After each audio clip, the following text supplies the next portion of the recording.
छत्तीसगढ़ में धान खरीदी से जुड़ी बड़ी खबर है। धान खरीदी केंद्रों के कर्मचारियों की हड़ताल खत्म हो गई है। सोमवार से धान खरीदी में अब और तेजी आएगी और 23 लोगों की बर्खास्तगी के बाद हड़ताल खत्म हुआ है। तो ये खबर आप तक पहुंचा रहे हैं।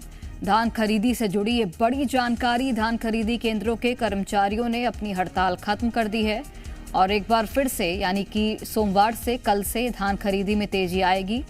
23 लोगों को बर्खास्त किया गया जिसके बाद हड़ताल खत्म हुआ। रुपेश हमारे साथ लगातार बने हुए हैं। रुपेश, आखिरकार हड़ताल खत्म हुआ है और कल से धान खरीदी में तेजी आएगी। क्या जानकारी है फिलहाल बताइए।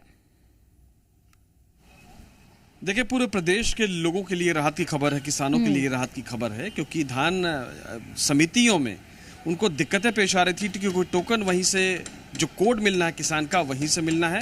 हालांकि सरकार ने व्यवस्था कर रखी थी कि प्राइवेट ऑपरेटर्स बुला लिए थे, लेकिन उसके बावजूद ये समस्या बनी हुई थी कि उनका भुगतान किस तरीके से होगा। और दूसरी तरफ सहकारी समितियों के जो भी कर्मचारी हैं उन कर्मचारियों ने स्ट्राइक कर रखा था, तो धान खरीदी में दिक्कतें आ रही थी। हालांकि कई जगहों पे वैकल्पिक व्यवस्था की गई थी और फिर भी धान खरीदी चल रही थी, लेकिन मुकम्मल तौर पर उस तरीके से नहीं चल रही थी और इसमें दिक्कतें लगातार आ रही थी।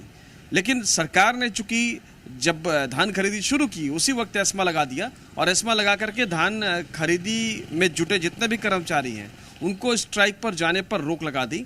लेकिन जब कर्मचारी नहीं माने तो कार्रवाई सरकार की तरफ से की गई और 23 कर्मचारियों को बर्खास्त किया गया। इसका असर हुआ कि प्रदेश भर में जितने भी कर्मचारी हड़ताल पर थे वो वापस काम पर आ गए हैं। आज संडे है, कल मंडे होगा। मंडे से धान खरीदी में तेजी आने की संभावना है क्योंकि कर्मचारियों की हड़ताल खत्म हो गई है और वो काम पर लौट आए हैं। ठीक है, बहुत धन्यवाद आपका जानकारी हम तक पहुंचाने के लिए रुपेश।